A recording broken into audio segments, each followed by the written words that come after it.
The views and opinions expressed on this program are not those of Norfolk State University or WNSB-FM. Thank you for listening.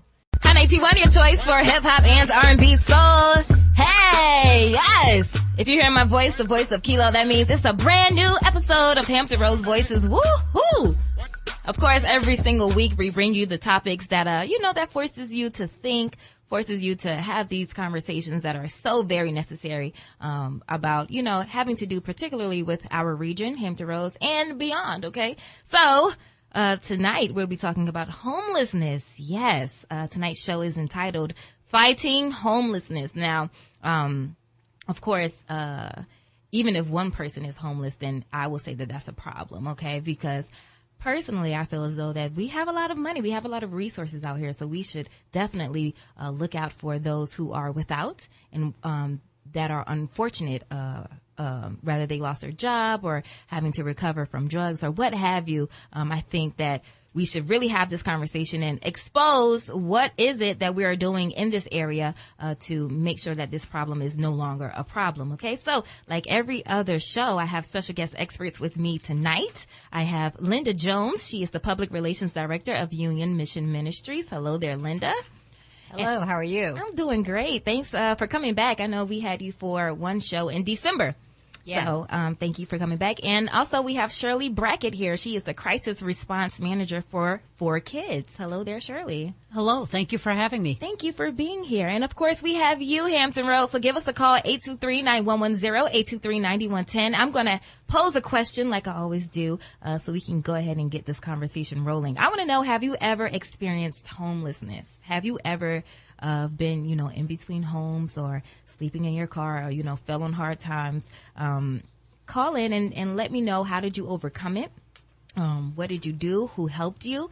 Your story really can help someone else who may be listening, okay? So, of course, you can remain anonymous. Just make sure you tell the guy who's going to answer the phone that you want to stay anonymous, and we would definitely honor that for you, okay? So we're going to go ahead and let you know why our special guest experts are here and what they expert in.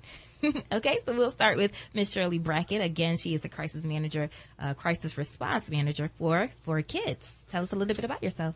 Okay. Well, I'm the crisis response director. So in my department, we have the regional housing crisis hotline. We serve almost 50,000 people per year with 50,000 phone calls with 21,000 callers calling in. Wow. With a housing crisis of varying natures. Everything from being concerned about being recently laid off and worrying about, the rent that's going to be due a couple months from now when they run out of savings, all the way to, this time of night on a Friday, we probably have somebody on the phone right now that's, sitting on the curb with no place to go, not knowing what they're going to do tonight with them and their young child. Wow. 4Kids as a whole, we have about 200 families per day in our programs, 400 of which or more are children every day. We are the largest service provider in Virginia for families that are experiencing homelessness, and we use a holistic approach to solving their problems. So we surround them with services, working on education, employment, housing, health, everything that one needs to be successful, happy, and healthy. Our mission is to break the cycle of poverty and homelessness, so we spend a lot of time working with our youth, with the kids in our program for education, remediation, and providing them lots of positive opportunities to, move forward and do better than, like everybody wants for the next generation. Absolutely, yes, and I think that's very important, and we're going to, of course, get into that a little bit later in the conversation. Now, Miss Linda Jones, the Public Relations Director of Union Mission Ministries, tell me a little bit about yourself. Well, again, I'm the Public Relations Director. I've been with the ministry for 21 years. And the ministry, Union Mission, has been around in the community since 1892. So we're going on celebrating 126 years this year of serving the poor and homeless in our community. And unfortunately, we have grown over the years. The need has been greater in the last number of years. We currently serve, we're the largest provider of homeless services in the Hampton Roads region. And we provide for 400 people every night of the year. Some of those are singles. We have about 350 men every night. and currently serving about 70 women. And then we have we serve 7 families at any one time, and we are a homeless shelter. So in addition to providing meals and clothing and showers and a safe place to sleep, that kind of thing, we provide a lot of job and life skills training to help people out of their homelessness, and we have several programs designed around that and teach a lot of different kinds of classes to help people out of their homelessness. Yes, and those programs are great. And again, we're going to get into that a little bit later. So these are our special guest experts. And of course, like I said, we have you, Hampton Roads. 823-9110, 823-9110. Go ahead and get those phone calls in. Let me know if you have ever been down on your luck, whether it's for a little bit, like 3 months, or for a long time, like 3 years. Have you ever been homeless? How did you overcome it? Are you homeless now? What are you doing to overcome it? Have you gotten in contact with the organizations and the nonprofits that are in your area? 757-823-9110. We'll take one more quick break, and when we return, we're going to hop right into this conversation, and hopefully with you. Give us a call. It's Hot 91. Hot 91, your choice for hip-hop and R&B soul. It is a brand new episode of Hampton Roads Voices, Fighting Homelessness. We're going to get down to the root and the causes of homelessness, particularly in this area, and of course the solutions. You know, we always address the solutions. Okay, so I have Linda Jones here. She's the public relations director of Union Mission Ministries, and also Shirley Brackett. She's the crisis response director for kids. And we have you, 757-823-9110, 823-9110. So the Hampton Roads Voices team went out and about and did a couple of interviews to see what was on your mind and if you have any experience with homelessness. And I think this is really good, if you feel compelled to share your story, then I think you should do that. All right. So let's hear a little bit of that. Do you have any personal experience being homeless? I don't. I've known friends and some people that have ended up in homeless type situations, not so necessarily being on the street, but as far as not having a home, like maybe staying in a hotel or something for a while. But as far as myself, no. I actually do. From my 8th grade, summertime, kind of sort of my 9th grade year, me and my family, we were homeless for a while, probably about 6 months almost. We went through a lot. It was after my father passed away, so we had a lot of traveling around. So. No, I've never been homeless before, and I'm so thankful and blessed to be able to say that. Luckily, I have family that kind of helped us out a little bit, but I can understand what it's like, and that's why I said take it by your situation, because you never know. It could have been somebody who was doing well for themselves, and they just lost the job, you know? You never know how somebody ended up in that situation. So. All right, ladies. So, yeah, let's get into the conversation. How serious, in particular for this region, is this problem in the Hampton Roads? Well, unfortunately, it is a serious situation. We have about 2,000 people at any one time that are homeless in the Hampton Roads region. It varies, of course, according to weather conditions, whatever. But there's a problem, and it's a growing problem. The mission's been around for 126 years. So 9 years ago, 2009, we moved to our new location. And at that time, we had 250 people in our shelters. Today, we have 400, and we're still turning people away. Wow. So it is serious. Yes, our call volume at the Housing Crisis Hotline continues to expand. In October, we saw a spike of more than 1,000 calls per month, a year over year. So in 2016, in October, we had about 3,000 phone calls. We had 4,000 in October 2017. I spoke with Ann, who helps coordinate the NEST program here in Norfolk. It's a church winter shelter program, and they've seen significant increases this year. For family homelessness, I have an outreach team that works directly with families that are in the winter shelters in Chesapeake and Western Tidewater, and we've had a big increase. We've had 22 families already at the Chesapeake winter shelter, and we've had 4 out in Suffolk and 2 at the Smithfield programs. And normally we don't have any out there in that rural area that end up all the way into a seasonal winter shelter program. And this was just this winter that just passed. This is still going on. Oh. Our winter programs generally run from around November 15th until about April 1st. Okay. Anywhere from 16 to 22 weeks, depending on the city. So what do you think the causes are, in particular, too, Shirley, what you just said with this winter, you've seen some increases that usually are not there. What do you think the causes are for such a spike in homelessness in this area? It's always hard to guess. Homelessness, we have so many folks in our community that are so precariously housed anyhow. We have a lot of people that live in extreme poverty. And we were talking about with some of these families, one flu bug can, start the cycle into homelessness. Wow. If you're working minimum wage and you're working with $1,000 a month and you're paying $700 for your 2-bedroom apartment, plus your child care and your $60 a month for your HRT bus pass, if you're out sick for a week, now you can't pay something.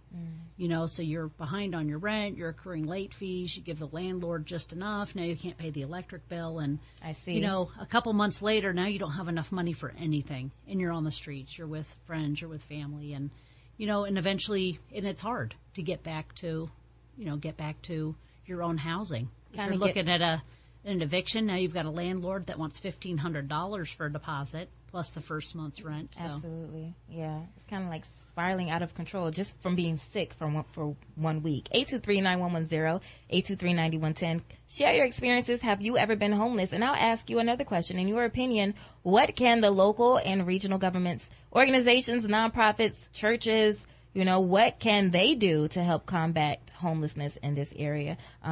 Linda, what do you think the causes are for this recent spike, or just homelessness in general in the Hampton Roads? And there's a lot of misconceptions, first of all, about who the homeless are. We picture that person walking down the street with the loaded grocery cart, that kind of thing, or the guy sitting on the corner with a sign that says, homeless and hungry, that kind of thing. Well, that some of them may be homeless, some of them are not. But there's so many different reasons. And it's not what most people think. We have people with 8th grade educations. We have people with college degrees. We see people with mental illness, which causes you, of course, you can't get a job or can't hold a job or housing. We see a lot of people with serious health issues, and because of that, they lose their job. We see people that maybe their company has downsized, or they've just lost their job for another reason. See people with drug and alcohol addictions, people coming from prisons or jail, lots of different reasons and contributing factors to a person being homeless. Right. So it's not what most people picture or what you see on the media. Right. It's a very different picture. Yeah. Okay. So I read in an article from the Healthcare for the Homeless movement, and they often say, quote, housing is healthcare, end quote. And I found that very interesting, very intriguing. How would you guys elaborate on that? What do you think they meant by that? Housing is healthcare. Well, I think I'm assuming what they mean is, it's when you're on the streets, you're vulnerable, very vulnerable. Depending upon, winter months, you're vulnerable to exposure, to frostbite, to things like that. In the summer months, you have dehydration. Eating spoiled food that you might find somewhere. So putting someone in housing takes them off the streets. So it takes that issue out of the picture. But, and which would help your health. I mean, Right. If you're sleeping, if you got the flu, we're just going through flu season, and you're sleeping under the bridge or in the bushes somewhere, and you're not getting proper health care, and you don't have insurance to afford health care, you're just going to get more sick. Right. And so housing helps with that. It's not the total cure, but it certainly helps people who are on the street. And you say it's not the total cure. So what else? I know that both of the organizations that you guys represent helps with a lot of resources. But do you think just providing housing, of course, I know your answer, but go ahead and elaborate for me. Do you think just providing housing is the answer? Just providing, an apartment for the homeless, is that the only answer? No, I definitely, and I'm sure my counterpart agrees with me here, because it's just putting a Band-Aid on the problem, because you have to get to the root of the cause of homelessness. Why are they homeless in the first place? Right. Someone who has serious health issues, putting them in a house just takes them out of the weather. Right. But it doesn't solve their health issues. Someone who has mental illness, putting them in a house doesn't solve their, and we could go on. So you have to, people are usually become one of the things they're homeless is because of the lack of food, clothing, shelter, that kind of thing. But you have to take care of their physical needs first. Once the physical needs are taken care of, then you have to get to the root causes of what their homelessness is. Those different issues I just mentioned, and then you have to work on those issues. You have to, try to provide them the proper health care to help with their mental illness, whether it's medication or counseling or whatever is needed. There's so many different causes and drug or alcohol addiction. You have to help them through those issues. So all of those things, and then after you've worked on some of those root problems, then they have to find jobs or some kind of income. Exactly. And the affordable jobs are not affordable jobs. Affordable housing is a huge issue. Once a person gets an income or gets a job, then finding an affordable place to live. There's a lack of affordable housing all across the country, but even in this region, it's a big issue. Okay. All right. So 823-9110, 823-9110 is the number. Have you ever been out? I don't want to say out on the streets. Have you ever been homeless? Okay. So whether you've been, couch jumping, staying with family members, I want to know, how did you get through? Share your testimony. Your testimony can really help someone else. So give us a call and, let's get, chatting. 823-9110, 823-9110. And when we return, we'll hop right back into this conversation. It's Hampton Roads Voices fighting homelessness on Hot 81. Right here on Hot 81, your choice for hip-hop and R&B soul. Hampton Roads Voice is a very live and a very new episode on tonight, talking about fighting homelessness. So rather you have been homeless, or rather you are doing work for the homeless. We're just talking about the issue, and of course, presenting solutions that have been proven to work in this area, and solutions that you think that we should be doing. Okay, so I'm asking you that you give us a call, 823-9110, 823-9110. Now, you can put any 2 cents you want to put in, like you guys do every single week. But I want to know specifically, have you ever experienced homelessness? Are you homeless right now? How are you getting through it?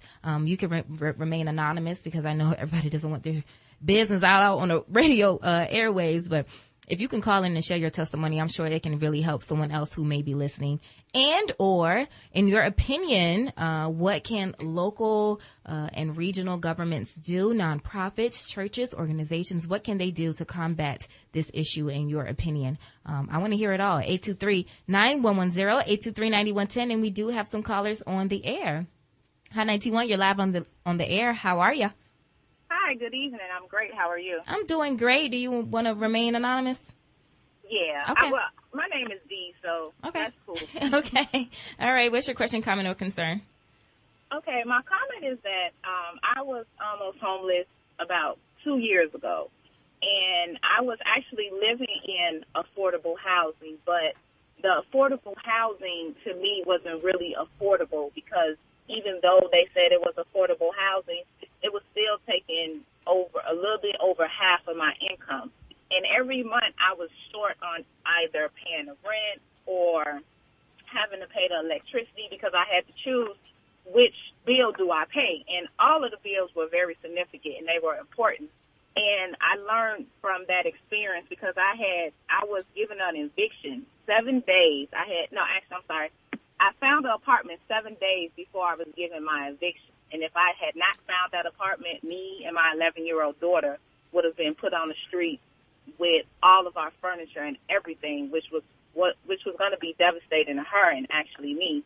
And although I was working a full-time job and I was, doing everything that I was supposed to do, not splurging no money, not just trying to pay my bills, it just still wasn't enough. So I think affordable housing, like real affordable housing, would be great in this area, because I have a lot of friends and they have to work 2 jobs just to pay their rent, and their rent is no more than $850, and it kind of sucks that the struggle is that serious. But yeah, being homeless is scary, because we didn't have no family down here, and it was like, where was I going to go? Because I didn't know where to go or what to even start with to do.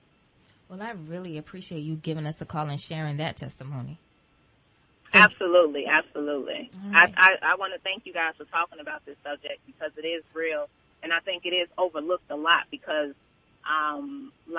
like the other person that's on the air with you, like she expressed, walking down the street with a cart, that's not just homeless. Like the average person, you could be working next to somebody and they're homeless because they don't have the income, or they don't have the resources, or they just don't have the ability to pay the rent that needs to be paid that the area is requiring it to.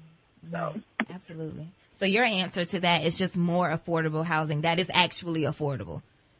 Right, exactly. Affordable housing that is actually affordable, because if you're making $1,000 a month, and like she said, if you're making $1,000 a month, but your rent is $700, they still consider that affordable housing. Mm-hmm. It's not affordable. Right. You only have 7, 8, 9, 10. You only have $300 to pay electricity, water, child care, and if you taking the bus, Lord forbid, if you have a car note, you could just scratch that out. Right. So, yeah. Mm-hmm. Yeah. Absolutely. Thank you so much. I appreciate it. No problem. Alrighty. Thank you. Bye-bye.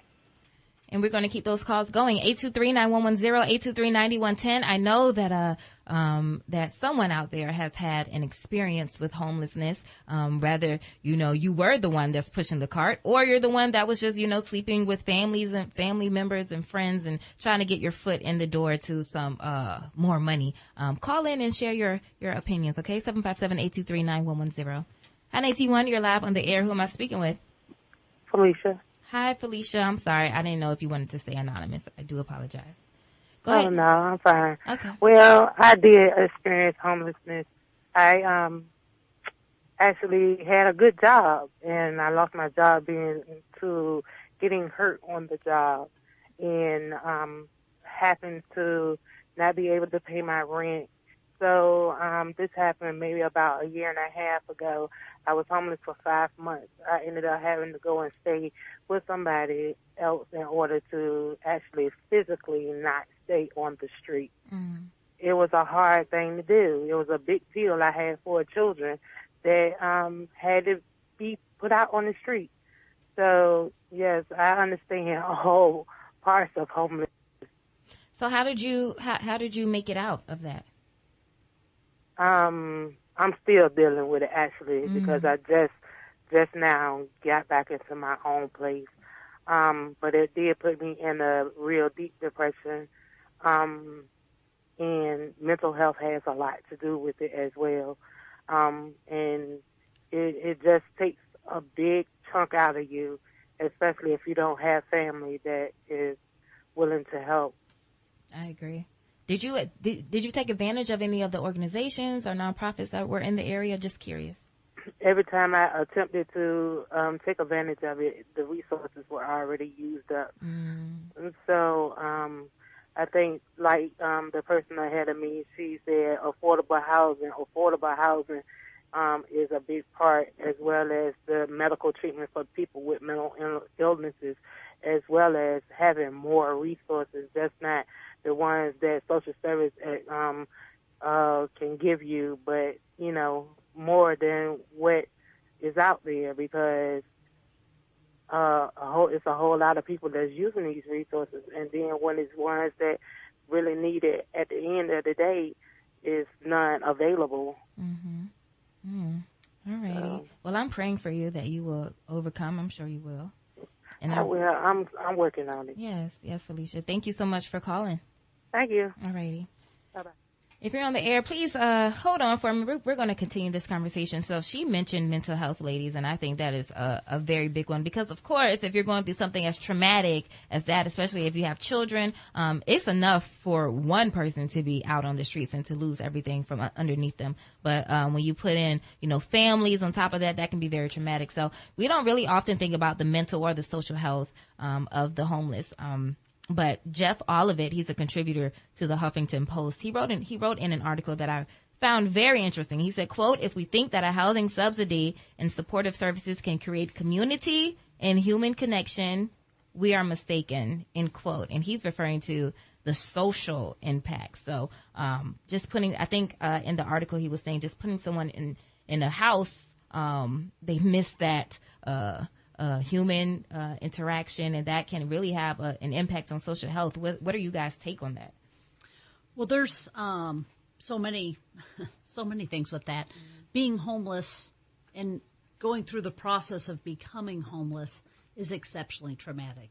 She mentioned you already have the trauma of being injured. Now you have the trauma of losing the job, losing the house. Now you're as she said, that bitter pill where now you are being completely dependent for one of your basic needs on a friend, family, relative. Sometimes we have people that are moving 2, 3, 4 times a week, and then eventually ending up to where you're in a shelter, which oftentimes this time of year is on a church floor on a yoga mat with 39 strangers. So this is a traumatic experience. So all of our programs tend to use a trauma-informed care model, and we really try to take that into account. When our families come out of shelter and into their housing, we keep them in our rapid rehousing program for another 6 months to 9 months to help overcome that. And our families, especially like the Union Mission with the individuals, when you have folks that have been in a homeless community for a long time, now you move them away from their social network. It takes transition to get back into housing and to get back to what you and I take for granted on a day-to-day basis. I just recently had a lady move into housing, and she couldn't sleep on the air mattress because it was too soft. She had been used to sleeping on the cement and on the yoga mats, and she had to practice sleeping in the kitchen, and then she made it to the carpet, then she made it to the air mattress, and now she's back in a full bed. Wow. But it was a transition to go back to it.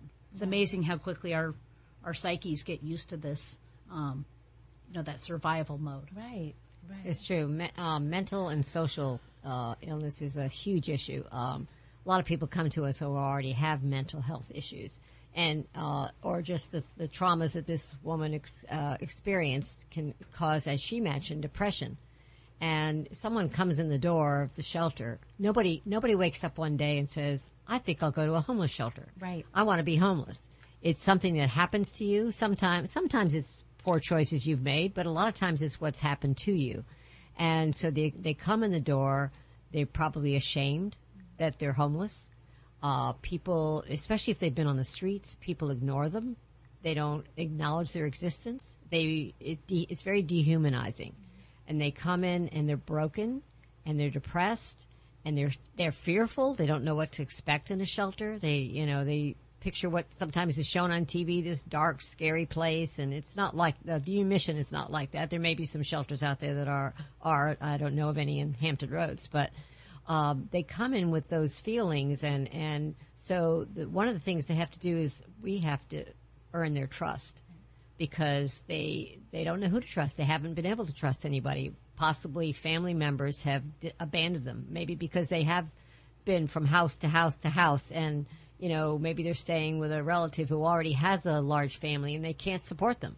So and so there's no one left to care for them. And one of the things I hear all the time when people come into the shelter is you accepted me just like I am. You didn't judge me. And this is what breaks my heart when I hear them say, you love me when no one loved me before. Wow. And, so we're showing them, we're a Christian organization, so we're showing them the love of Christ first. We're not judging. They have to feel comfortable. They have to learn to trust us before we can really help them. Right.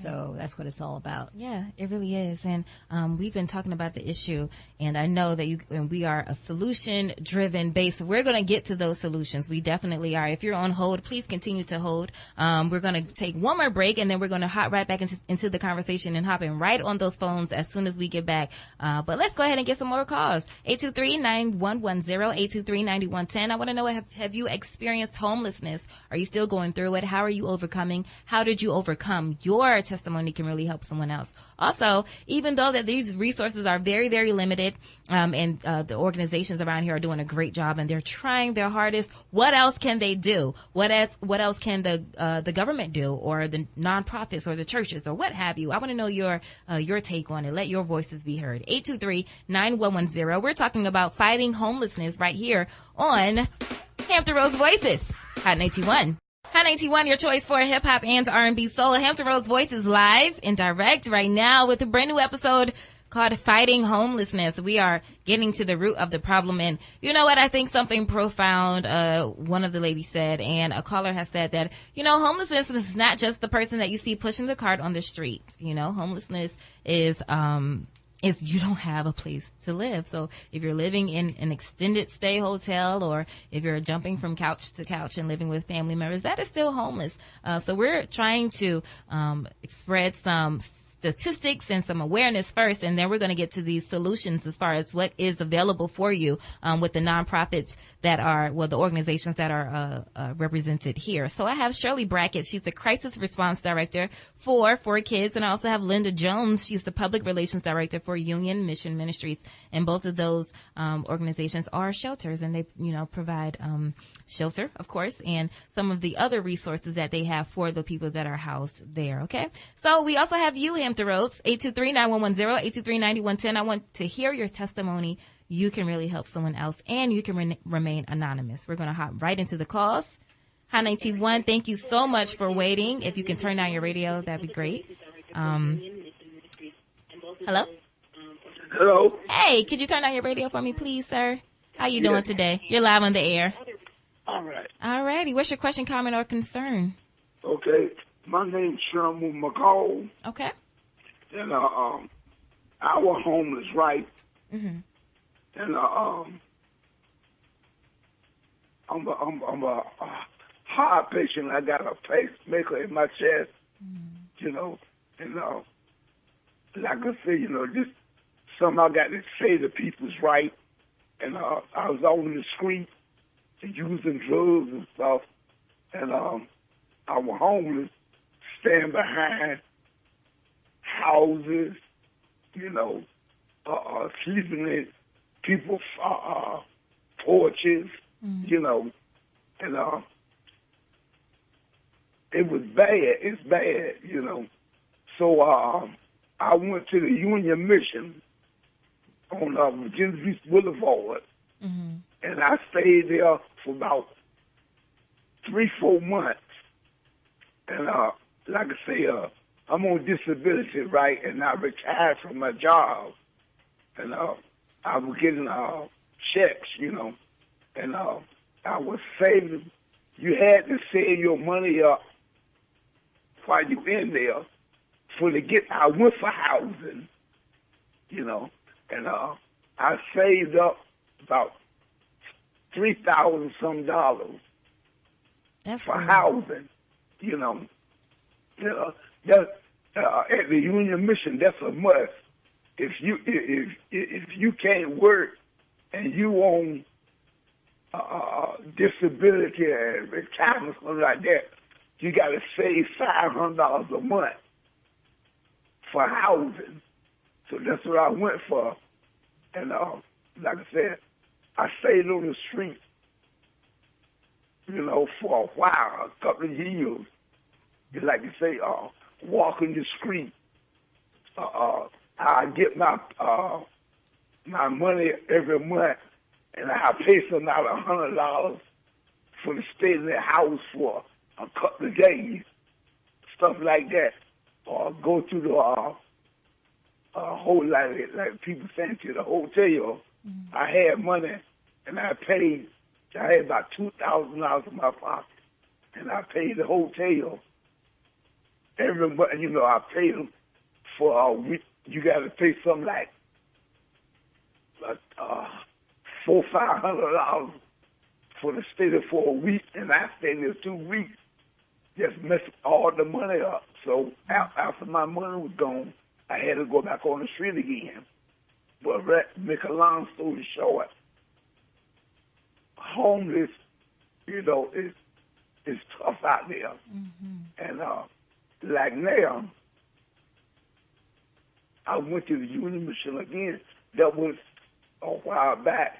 But I came out to the Union Mission. I put a application in for an apartment at Cabot Towers, right here where I'm at now, over Virginia Beach Boulevard, and I had saved up $2,000 some while I was at the Union Mission. And they said it took a year to 6 months for me to get in here. But it didn't take that long. It took about a couple of months. And they sent me a letter to the Union Mission for to come here. And I had to pay $217 deposit. And I had enough money saved up for to pay 2 months worth of rent. in here. And I'm sitting here right now on my bed talking to you now. That's wonderful. You know, I got my own place, home, I got food. Good. You know, stuff like that. And like I said, I was on the street, but God blessed me. Yes, he did. Yeah, God blessed me. You are bringing tears to my eyes, sir. Thank you so much for sharing this story. I think that is very, very, very important that you called in. Can I comment to him, too? You definitely can. As a mission staff person, I just wanted to I'm so happy that we were able to help you. And that we do have that savings program. It's a mandatory savings program, but it does help people with down payments for housing and all. Clearly. And I'm so glad, we have case managers that work with people. And I'm so happy, sir, that we were able to help you get into permanent housing, because that's our goal, is to get people off the street into permanent housing. And so I'm just really blessed by your story. And thank you so much for sharing what the mission did for you. And I'm so glad you're doing so well now. God bless you. Okay, sir. Thank you for calling in. I really appreciate you taking that step and sharing your story. Yeah. I was just saying, I mean, if they out there homeless and they got things for you, they can make it like I did. Mm-hmm. And like I say, God bless me, and I appreciate this, and I appreciate talking to y'all. Yes. I'm sitting here, I was sitting here listening to my radio, and I heard y'all on the radio. So I got the number, and I called. Good. And I'm glad that you did. Yes, ma'am. All right. And I thank y'all. Thank you. And tell everybody, when they're homeless, they can make it. Yes. Amen. All right. I love that. Bye-bye. God bless you. Yes. I think that is awesome. We have one more call. Let's keep it going. Hi, 91, you're live in the air. Hi. Hi there. What's your question, comment, or concern? Well, I am a witness. I experienced homelessness in 2011. During that time, I believe I had 5 children. I had one disabled with multiple disabilities. So I am a true believer in Christ. You understand? Mm-hmm. So I'm a perseverance at the same time. So I didn't understand what I was going through when I first endured being homeless, but it did something for me. Homelessness can either make you or it can break you. And this aspect, I went into the homeless shelter on Virginia Beach Boulevard for women and children. And Miss Hodges is a beautiful woman in spirit. I thank God for her and all the other staff. But with my journey being homeless, I had to make sacrifices.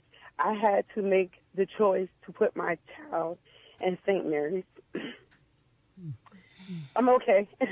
But I had to make a sacrifice to put my child in St. Mary's as I went through. I adored again being homeless, and I had my 3 children, my 3 little ones, in a shelter with me.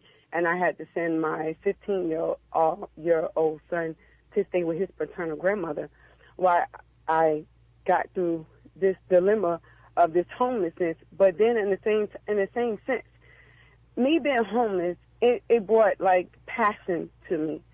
It allowed me to obtain my GED. I got my GED, and it allowed me to go to Tidewater Community College downtown. And now I'm hoping to attend Norfolk State summer of 2018, so I can obtain my associate's degree in human resource, so I can open up a shelter, a teens prevention center, and a thrift store to allow the women to get back in the theme of working if they haven't experienced that. And I also want to give the men the opportunity to utilize the resources more so than housing them, because I feel like they ought to be the root of why we women are homeless, whether it's mom, whether it's dad, or whether it's brother, or whether it's whoever. The males need to be a little bit more predominant than what they are today. Unfortunately, I didn't have a father figure growing up. My mom was my father figure, and she did the best that she can. And I just thank God for her, and I thank God for those that was passionate and opened up their heart to help me and my children. I want to say a little bit more, but I'm scared of crying on the radio. But it's okay. But again, I just thank you all for giving me the opportunity because I had something to say. And I just want others who are going through this a situation such as homeless. Pain doesn't last always. Trouble doesn't last always. You gotta self-awareness. You gotta know where you went wrong and know how you can better yourself to do better than what you've done that was wrong. We can't point fingers at nobody because we all have a choice. And our decision making, unfortunately, my decision making put me into being in the shelter, but like the Felicia said, she became homeless and she had money. So we all just a doorstep away from being homeless. You don't necessarily have to be less fortunate. You just can be something trauma can happen. Something can go on that's out of your league, but I still believe things happen because God is calling a lot of his children out. And unfortunately, he got to do things that we don't like to get our attention. He got my attention, and I had to be homeless. I really appreciate you sharing your testimony. And I'm super proud of you as well for. Well, thank you so much. Yes, I'm very proud of you. You got yourself on your feet, and I know that you're going to attend Norfolk State University, and I'm really glad that you want to pay it forward as well. So. And that's all I want to do. Yeah, that's all I want to do. I believe we are more servers than we are, selfish. Yes. We can't be selfish. We was put here for a reason. Everybody has a job to do. Only we can come together, hold hands in hand, and stop looking at colors. Yeah. We're all used, I believe, as a vessel and the body of Christ. Amen. You may be the leg, I may be the arm, but we're all used for God, the purpose of God, not man. Mm-hmm. So, yeah. Yes. God bless you. Everybody just keep their faith and, be positive, speak positive, be careful with the people that you surround yourself around too. That makes a difference.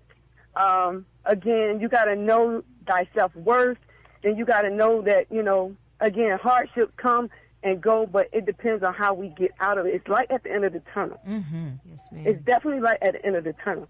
It's how you deal with, the confusion that we're dealing with today. Thank you so much for that. We needed that. I hope, somebody got something out of this. I'm sure they did. Thank you for sharing. All righty. Have a good one. I love it. Yes, let's keep those calls going. 823-9110, 823-9110. We're now in our second half of the show. And this half, we're going to dedicate to solutions. What can we do? What has been done as far as the organizations around here, especially the ones that are represented today, like 4Kids, like Union Mission Ministries. What are they doing? What do you think that they can do more? 823-9110, 823-9110 is the number to go ahead and put your 2 cents in. I'm really loving the conversation, and let's keep it going, okay? Alrighty, make sure you keep it locked. It is Hot 81, Hampton Rose Voices, fighting homelessness. Right here on your choice for hip hop and R&B soul. It is Hot 81. Hampton Rose Voices is live right now. We have a brand new episode. We're talking about fighting homelessness, and as you can hear, it is an issue in this area, and it hits home for a lot of people. Even you who may have not called in, but you're listening. The great thing about that is we have solutions. So we're going to spend the rest of this show talking about solutions, what we can do, what has already been done, what you think we should do. Okay. So in your opinion, Hampton Roads, what can local and regional governments, organizations, nonprofits, churches, what can they do to better help the situation of homelessness, or eradicate the issue altogether? 757-823-9110. 823-9110. I have Shirley Brackett here. She's the Crisis Response Director for 4Kids. And I also have Linda Jones. She's the Public Relations Director for Union Mission Ministries. Hello, ladies. And I'll say we're having a good time tonight talking about something so very important. Yes, thank you for having us. Yes, thank you. Yes, thank you for being here. So let's go ahead and hop right back into this thing. We went out and about, of course, the Hampton Rose Voices team, and asked you guys about your opinions about homelessness. And Tyvon, one of our members on the team, asked a very particular question. I'm going to let you hear it. Do you help those who are homeless when you encounter with them? To be honest, I try to help homeless people whenever I can. It all depends on what I have at that time. Like if I have a couple change or like dollars, I'll give it to them. Or say I have like leftover food, I'll try to help them the best way I can.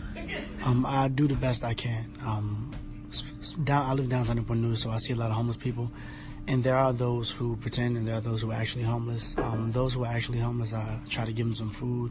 I've gotten to the habit recently of not actually giving money. I'd rather buy you a meal. So that's what I always try to do when I see somebody homeless. I ask them, are they hungry? And if they're hungry, I might get them a meal, It depends on the situation. I try to look out for more so how they appear, because sometimes, you can definitely tell when somebody looks homeless by their appearance. The circumstances change because, sometimes they're in their face, they're asking you for it, and you feel like you have to, and then sometimes, you just see them on the street, you might just keep driving, but I guess it just all depends on the situation. Alrighty, thank you so much, Tyvon, for our Hampton Roads Voices Out and About team for asking those questions. So, ladies, I have a very interesting question for you. So, my station manager just told me to look up this particular article featuring Ben Carson. Of course, he is the Secretary of Housing and Urban Development, and he had something very particular to say. Okay, so he said in an interview, quote, a comfortable setting that will make somebody want to say, oh, no. I'll start from, he did say that. So he explained in an interview, means not giving people, quote, a comfortable setting that will make somebody want to stay. I'll just stay here. They will take care of me, end quote. So what he was talking about is not making particular shelters comfortable. I'll go on to kind of shed some more light on that. He said, quote, we have some people who are mentally ill. We have some elderly and disabled people. We can't expect, in many cases, those people to do a great deal to take care of themselves, he said. But he also added, there's another group of people who are able-bodied individuals, and I think we do those people a great disservice when we simply maintain them, end quote.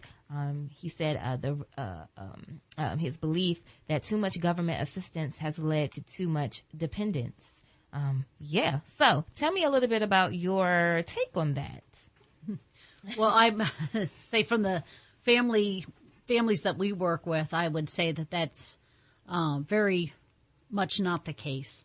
We try to do our best to create a warm and comforting and trauma-informed.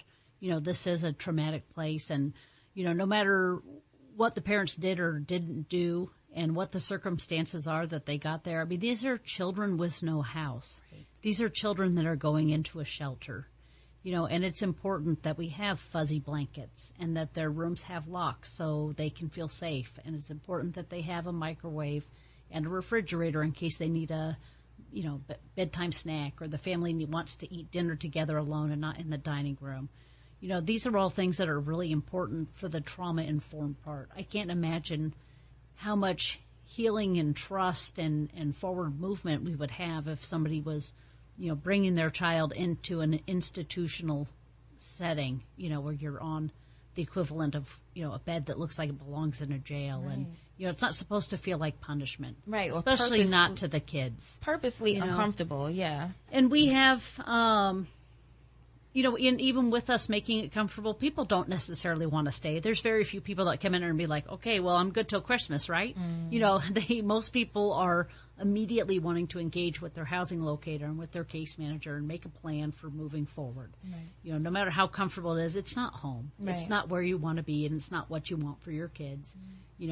We all, as humans, seem to want to have our own and be in our own home place. Right. And unfortunately, those people who do take advantage of some government assistance, they kind of not shine brighter, but they're a little bit louder than the people who actually need it.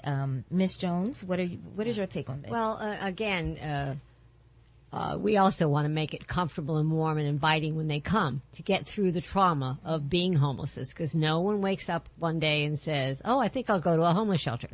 It's not something somebody wants to do.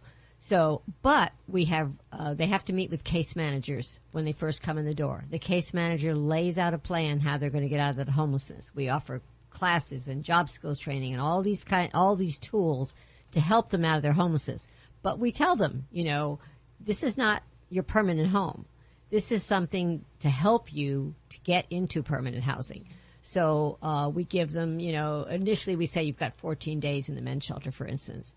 But it doesn't mean they only have 14 days. If they're continuing to work on the plan that we've asked them to work on, then they can continue to stay until they get stable housing or stable income, until they get the health care they need or whatever their situation is.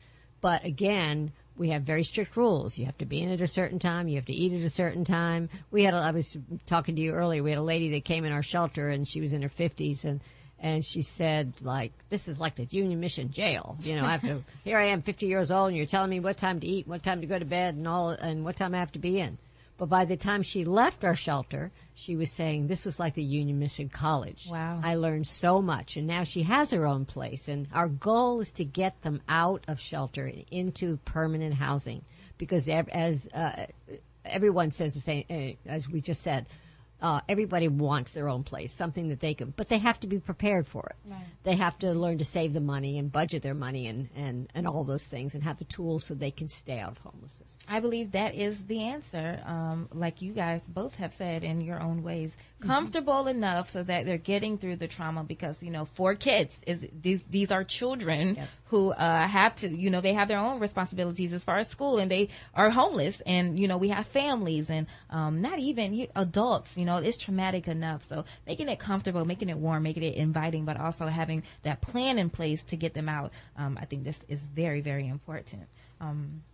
Yes, I don't our know if program. you wanted to add. Yeah, I was going to say our program uses a model called Housing First. Okay. So it's a little different in the sense that when somebody enters our shelter, that's really our number one focus is housing. It's the case manager and the housing locator that, is in most of the time people are back into their own housing within 30 days. That's awesome. And that's when the real work really starts with our families. Once they're in and they have that housing, they have that home base, they have that day-to-day security, that's when our case managers come in and really start working with the employment and the education and the holistic services for housing stability. A great approach. So with the Housing First, it's kind of like the housing comes first and all the stabilization wraps around you once you get into the housing. Great work. 823-9110, 823-9110. Put your 2 cents in, but I also want to know, in your opinion, what can we do? We as in citizens, me and you, we as in the nonprofits, the churches, the government, what can we do to really get rid of this homelessness issue that we have, okay? We do have a phone call. Let's get to it. Hi, 921, you're live on the air. Who am I speaking with? I'm sorry. Hi, my name is Luana. Okay, I'm sorry if you wanted to stay anonymous. It's just like second nature just to ask who am I speaking with. Yeah, I didn't want to stay anonymous. It's fine. All righty. So what's your question, comment, or concern? Well, I was homeless last year. I was in the 4 Kids program, and now I'm on my own and everything. And I believe it all depends on the individual and their mindset. You can either get out of it and be happy and it'd be a testimony to you, or you can, stay down and always need somebody and have to have somebody to depend on. I agree. It's a mindset thing, and it depends on the person. Absolutely. Yeah. Congratulations to you. Thank you. How long ago were you at the 4 Kids or working with 4 Kids? I was there for a little over a month. Okay. Literally, I think a month and a week. Okay. And so you're good. You're on your own now, and things are looking better, right? Yes, ma'am. Good it was a blessing. Good for you. And they did make me comfortable, but again, I feel like it's all on the mindset, on the individual and everything. Well, congratulations, and God bless you. Thank you for calling in. Thank you. Yeah. God bless you too. Thank you. 823-9110. Let's keep those calls going. So, this is such a broad question that I'm going to ask you, but let's get the conversation going. What are some solutions that you ladies believe are needed to end this crisis besides what we're doing, or including what you guys are already doing? Well, once a person comes in, we meet their physical needs of food, clothing, and shelter. We get, that's the start. And then they earn our trust. And then we're providing job and life skills training. So important. So many people come in, whether it's a single mother with children who has never had much of an education or hasn't had a job other than working in fast food, and she can't support her family. So she needs the skills necessary to get a better job, to be able to provide for her family, and or even a single person, the same thing. Sometimes, again, it can be overwhelming if there's mental illness or physical illness complications. And so our case managers help them get disability benefits, get veterans benefits, and that could take 6 months to a year. But our goal, again, is to get them so they're stable, so they have that income, so they can take care of themselves and become independent again. Everyone wants to be independent. So we offer a lot of classes. We have classes in computer skills and finance and budgeting, and we have anger management classes, relapse prevention, healthy boundaries is an important, parenting skills. We offer a lot of different classes. A lot of that's done by the community. And so those things are important to, and to provide a lot of times people who come in don't have any self-discipline. And they need that. We all need may not like it, but we all need self-discipline and structure. We're very structured.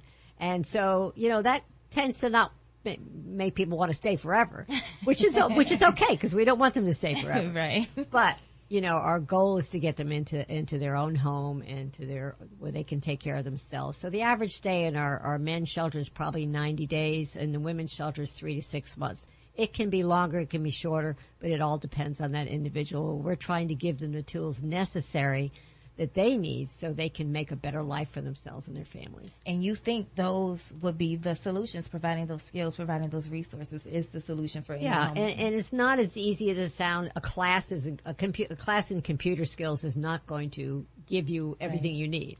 But, you have to get those soft skills too, whether it's learning how to interview on a job, or writing a resume, or, just learning how to handle your anger. You've had, a lot of people come to us because of trauma in their past, and they have a lot of anger built up, and they don't know what to do with those emotions. So we're counseling them, and most of all, we're sharing the Word of God with them. And a lot of people's lives are changed to learning what Christ wants for them and to live that way. And it's just really changing lives. And you can see the hope in their eyes, and you can see the peace in their eyes. And when they finally leave, they know they can do it. People come to us very insecure, and especially we have a program for young men, 18 to 26, and they come in. There's no father figure in their lives. There's no male role models in their lives. They've been told you're never going to make it, so they don't try. Or you're going to fail. So why? And even older people, especially if they have failed a number of times, they don't have any. They don't think they can do any better. But that's our goal, is to instill that in them, that there's hope for everyone. That everyone can succeed. It's just giving them the opportunities, giving them time to overcome the trauma in their lives, and give them the hope that they can succeed. And we all. Everyone, anyone can be homeless. Yeah. From any walk of life. Yeah, and I think that's what we're learning during the show. Yes. As broad as it is, Shirley, what do you think the solutions are to eradicate homelessness? It really comes down to affordable housing and, breaking that cycle of poverty. Yes. Which, as most of us, I think, believe is, in that education and that employment. Everything boils down to income. We had the one caller called in with her affordable housing that was taking up more than 50% of her income just for rent. Wow. We are in an expensive area. I would say for an average 2-bedroom, the fair market rent's $1,095 per month, which is more than you can make on minimum wage. Right. There was recently the report that it takes 3 minimum wage jobs to maintain a 2-bedroom apartment in the state of Virginia. Yeah. Wow. So that increasing income and providing, we really focus on the children.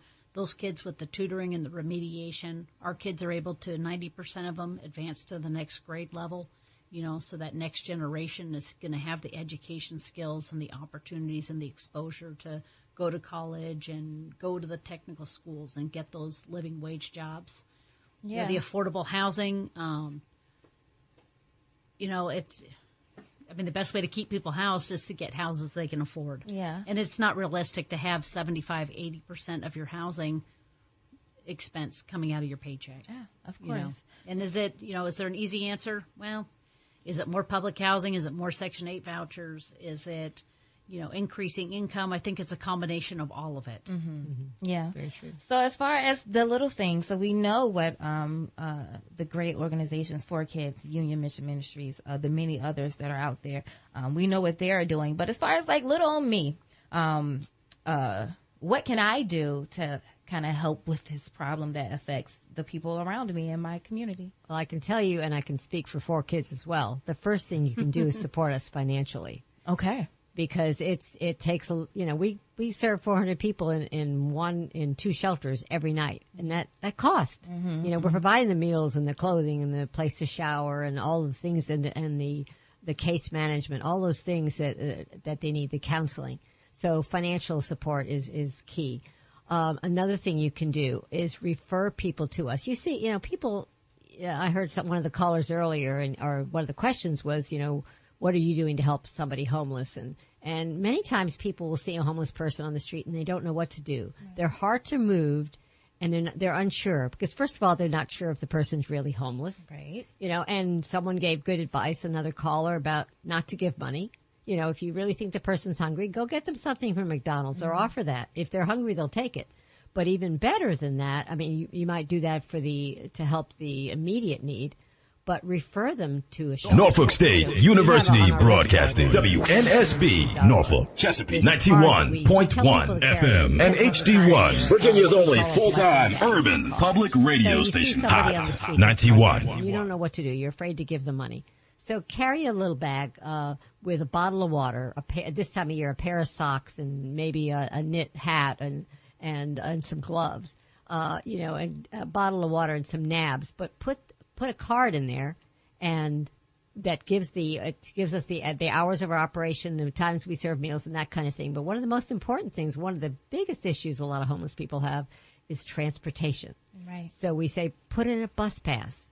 Give them the address of where the shelters are or where to go, and give them that bus pass to get there. We spend thousands of dollars a month providing transportation through bus passes to our guests. Mm-hmm. And so that's a way to help. And then they can volunteer. Both organizations take volunteers all the time. And every time you help us, you give us your resources, whether you're giving us your clothing or canned goods or furniture, house, whatever you do, is helping. Okay. You had anything to add, or that's about? It's the donations. Time, talent, and treasure is talent, and treasure. Something that we all have in varying degrees. Be a volunteer. Come out, help tutor the kids. Mm-hmm. Offer up to help in one of the life skill classes. Be a mentor to one of the parents. Mm-hmm. Come volunteer at Good Mojo, our thrift store. Just getting that organized. We use ours as a client distribution center. So we have families that come in. I was driving a Nissan Sentra, and I moved a family of 5 in one trip. Wow. Because we had one suitcase for 5 people. Wow. And, because of the donations from the community, I'm able to give them Mojo Bucks, is what we call them, for our thrift store Good Mojo. And they're able to go get adequate clothing so the kids can look good and feel good about going to school. And mom and dad can have clothes for interviews. Come do the tutoring. Come bring your group and do a meal at Haven House. Volunteer at the winter shelters, have a bake sale, whatever. Right. Right. And I'm just as guilty is not really the right word, but, I work in this field, and I know that the best thing to do is to donate to a charity that's going to serve homeless population. And I still want to hand the guy $2 and a hotline card. Right. Right. And there's times I think all of us, we all have an inner sense of direction. And sometimes that is appropriate. I got a guy at my 7-Eleven. I live in Hampton, and, he has a case manager through the CSB up there, and he's working on a housing plan. And sometimes he just needs a hot dog. And, I'm grateful that I can do that for him. That's awesome. But generally, I try to go through the mainstream services. All the cities, all the nonprofits have those resources, and we need more of them. Yeah, we do. Absolutely. We do, absolutely. And, I agree. The donations of goods, somebody comes to our shelter, they come, and in both places, they come with the clothes on their back. So they need clothing. They need clothing for job interviews. We use our thrift store to give, we have people from the community who come to us who are not homeless, but they're right there on the verge. And they need school clothes for their children. They need furniture. They need household goods. Maybe they had a fire in their house. The Red Cross refers people to us and other organizations. And through our thrift store, and we give them vouchers to go into our store to get those items for free. And then we also, when people move out of our shelters into their own apartments, they don't have any furniture. They don't. I mentioned to you earlier, I had a mother who came to me. Not a mother, actually. She's an aunt with 2 nephews, and she had just come out of a shelter and came to us because she and the 2 boys were sleeping on one mattress, and they had no other furniture. And we were able to help her with household goods and pots and pans and dishes and those kinds of things. But we can't do that without the community donating those items. And it's the same for 4Kids or Union Mission or any of the other shelters out there. We need the donations of your time, talent, and treasure, as was mentioned, because all of it counts and all of it helps us do the work that we do.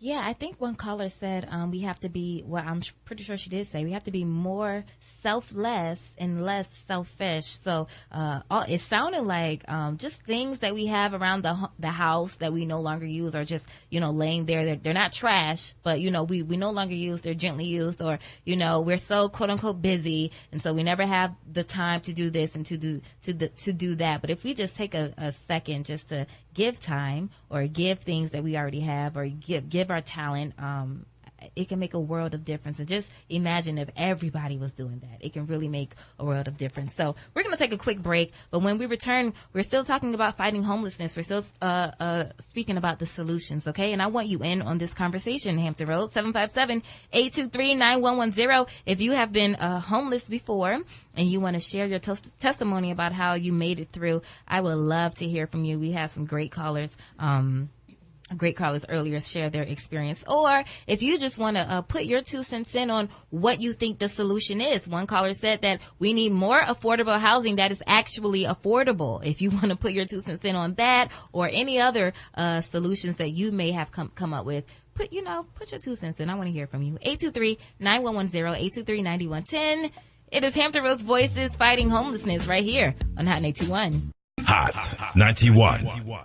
Can you name any local homeless shelters? One local shelter that I know here in Norfolk is the Union Mission Shelter. It's for women and also for men as well.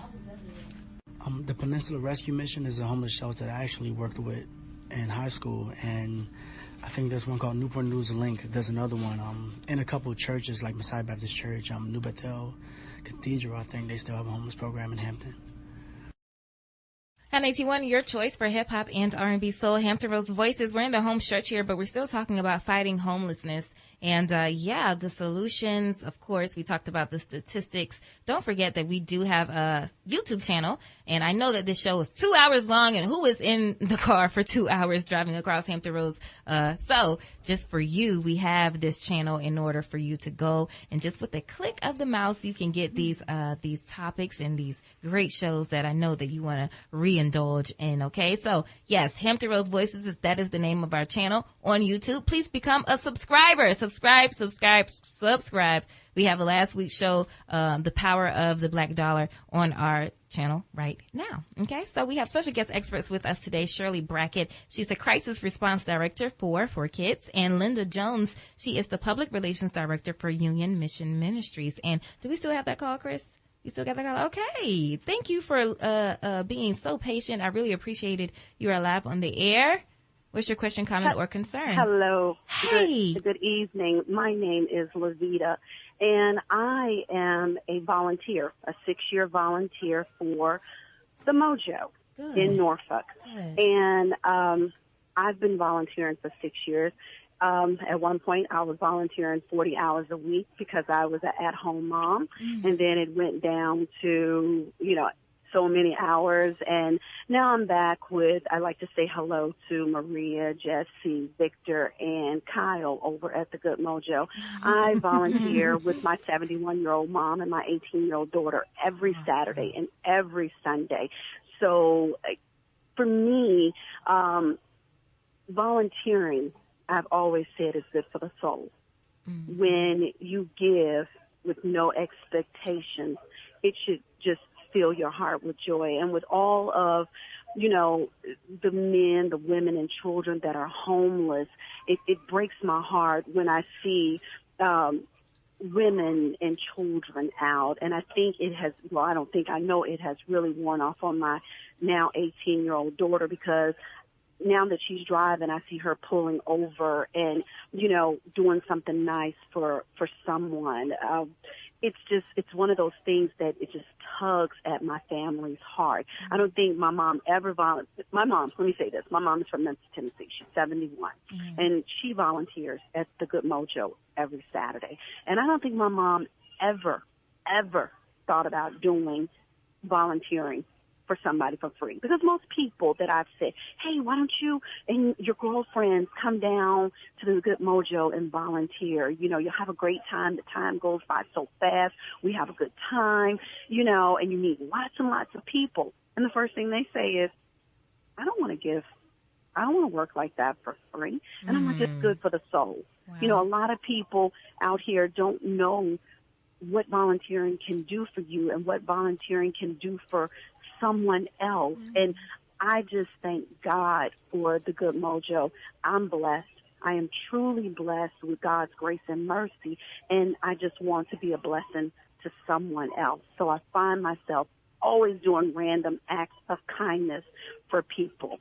And I just think, God bless whoever came up with 4 Kids. It's such a great organization. And I live in the neighborhood where the Salvation Army Croc Center is. So, I'm trying to get people to go over from my neighborhood because it's right there in our backyard to go and volunteer over there. So I am plugging people, go out, volunteer for some of these nonprofit organizations. You'll see over a period of time, it just becomes natural. It's like a job. I get up every Saturday morning. I eat breakfast. I tell my mom, come on, let's get our things together. We need to be at the Mojo by 11:30.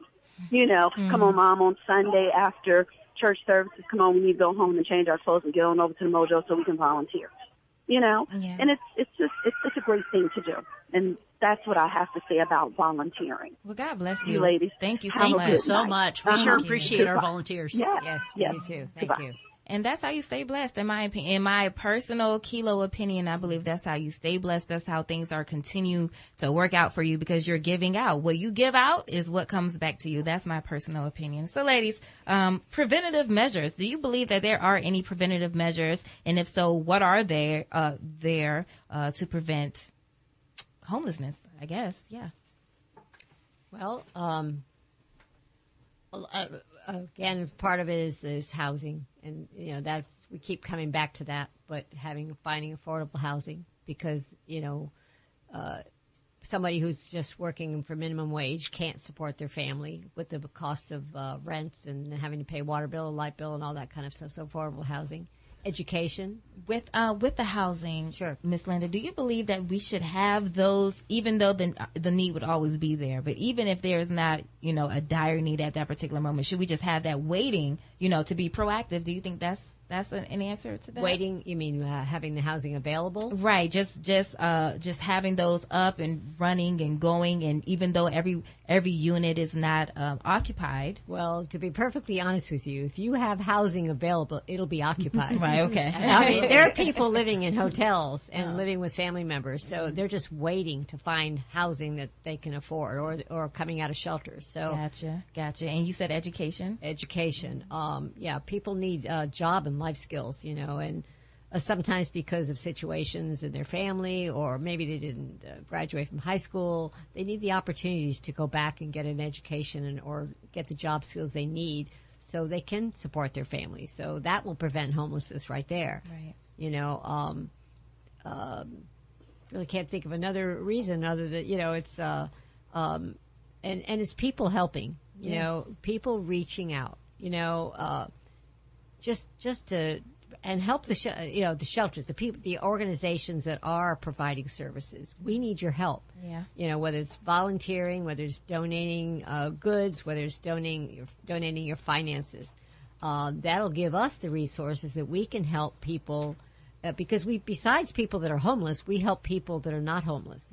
And by helping them and giving them the hand up, not the hand out, but that hand up, so that they can, pay that month's rent, or they can have the clothes that they need for their children, and they don't have to make a choice between, do I buy food this week or do I pay the light bill? Wow. And that's sad. If we can provide them a box of food, if you can, your listeners can provide us the food so we can provide that food, or your church. You know, your church can get involved, or just you going out there and providing food for someone, whether it's a family but an organization that is we're already established to help people to do those things and to provide those things. So awesome. By your listeners helping to do that'll help. Yeah, the prevention part of the homelessness is, I think, a lot deeper than just the affordable housing. Yeah. You had mentioned it in some of the articles that you had brought up. In some ways, the homelessness is just kind of the final breakdown of a lot of different systems. Sure. You know, we need the opportunities for adults and for children to improve their education, to get those jobs in both trades and in professional positions that they can afford, market rent, on houses. And we need to make sure that we have an adequate amount of, workforce housing that people can afford. Yeah. We have a few places in Norfolk, they're tax credit properties. They have a maximum income as well as a minimum income, so that people that are making adequate money don't come in and swoop up those places that are affordable for the people that are working on that day-to-day basis and barely making it work. And we need more housing subsidies, and we do need more safety nets for folks that through the churches, and Salvation Army is one of the places that you can count on at least once a month. They're going to have some rental assistance available. And we need more places like that. There's probably not more than, what would you guess? Probably not more than 100 people a month in Norfolk that can get rental assistance. That's right. Because the resources are so limited. And the housing lists are really, really long to get into housing. And rental assistance, that would definitely prevent you from going homeless if you can pay your rent. Definitely. Mm-hmm. So do you, in your humble opinion, do you believe that homelessness can be solved altogether if that number of 2,000, which is homeless as you have put it, Shirley, not just people living in the hotels or people living on the couches, these are people living in shelters and on the street. Do you believe that number could be as little as 5 or as little as 0 ever? No. With my magic wand. With my magic wand. The eternal Exactly. optimist. I mean, you give us enough resources and enough commitment, not just in housing, but in the mental health services, with the education, with physical health, with transportation, all the things it takes when we think about what it takes to be a truly successful person in safe, adequate, affordable housing. It's a lot more than just a roof and carpet. Mm-hmm. If we could get all of those services in place for everyone in our region that's experiencing homelessness or housing instability, sure. But that's probably a lot bigger check than anybody's going to be able to get in the near future. Yeah. And there's so many different situations. It will never, the Bible tells us the poor will always be with us. And, so I don't know that we'll ever solve homelessness totally, but there's so many solutions out there. Yeah. If people just get involved. Absolutely. And people, give to the organizations that are helping in any way they can. Tell your congressman, whoever it is, we need the subsidies, we need the help. And you said get involved. Absolutely. Be an advocate. For our listeners who are listening and they feel convicted like myself and, they're saying, I have to do something about that and I need to do more research on that particular company. Go ahead and throw out some social media handles, contact numbers, phone numbers. If you have any events coming up, excluding fundraising, of course, but any events or anything coming up, go ahead and throw that at us. Well, 4kidsva.org is our main website. You can contact our office, 622-6400. Taylor's our volunteer coordinator. She's happy to get you plugged into a volunteer opportunity with children, with adults, with the thrift store, with lots of different opportunities if you want to be a volunteer. We have, in our region, quite a few volunteer connection organizations as well. We'd love for you to come be with us, but there's lots of places working with homelessness solutions in the area that would love to have you as well. And if you are having a housing crisis, call my hotline, 587-4202, the Regional Housing Crisis Hotline. We'll do our best to screen and connect you to what resources there are in the community to help alleviate that housing crisis that you're having. And that phone number one more time. 757-587-4202. 587-4202. We should have been pushing that off so long. I kind of disappointed in myself, but they have it now. All righty. And for you, Ms. Jones? Same thing. Get involved. Volunteer. You can go to our website at unionmissionministries.org, And there's all kinds of ways that you can help, volunteer your time to get involved. The things that we need, our most needed items are listed there all the time. Again, get involved. We have a campaign right now leading up to Easter, and we call it our Hope Tote campaign. And we give you this little purple bag that says Hope Totes on it. And inside the bag, and on our website, there are a list of items that are our most needed items right now. So, you may not be able to fill 10 bags, but you can fill 1 or 2. And those will help us to help the people that come to us who so need our help.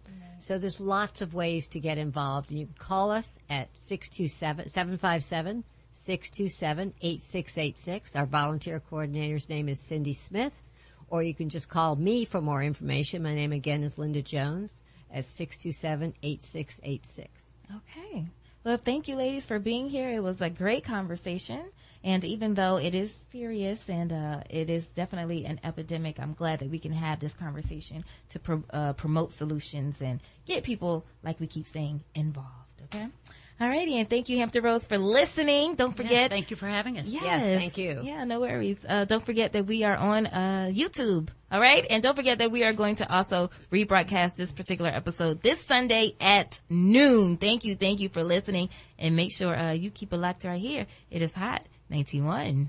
The views and opinions expressed on this program are not those of Norfolk State University or WNSB FM. Thank you for listening.